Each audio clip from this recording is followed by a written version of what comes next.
Ayan, hello guys. Good morning. Ayan guys, gumagawa tayo ng atsara. Ayan, sa isang buong papaya. Ayan, kinudkod ko lang siya tapos pinigaan. Lagyan ko ng konting asin. Tapos unti-unting piga. Ayan, para mawala yung kanyang katas. Kasi mapakla yung katas niyan. Para mas sumarap, pigaan mo na gamit yung asin. Yan. Tapos, after ko mapigaan, yan, prepare ko naman yung mga kailangan nating mga sangkap. Yan. Yung ating suka na may kunting water. Tapos, yan. Kailangan natin ng sibuyas, bawang, yung bell peppers, carrots, mga ganyan lang guys. Yung iba nilalagyan ng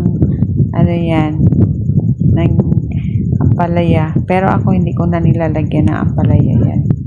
Para pure papaya lang talaga yung aking pickles. Masarap yan sa mga prito, mga ulam. Masarap yan i-partner. Pwede yan natin itago magmatagalan. Ayan, no, mga sangkap. Yan. Kailangan may luya ka. Importante.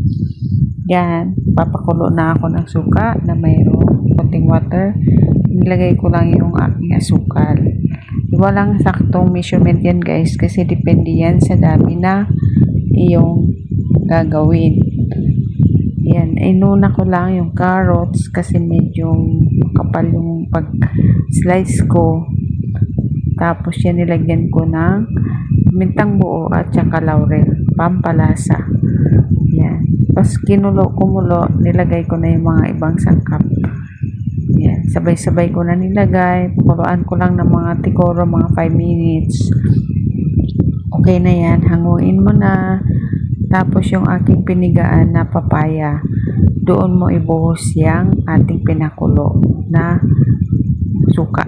Ganyan lang guys. Yan. Kasi yan na yung suka na mainit ang magluluto ng ating papaya. Yan. Diba? Napakadali lang gumawa ng atsara. Kaysa bibili ka sa labas, napakamahal.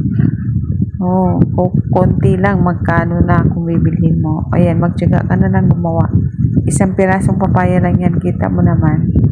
Ang dami nang nagawa, diba? Tiyagaan lang yan guys. Oh, see? Yan, tapos palamigin mo ng konti hanggang bago mo ilagay sa iyong mga lagayan. O, diba? Ang dami nga niyan, diba guys? Thank you for watching.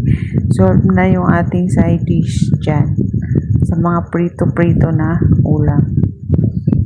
Diba? Ako mahilig ako niyan, kaya pinapapa ko yan.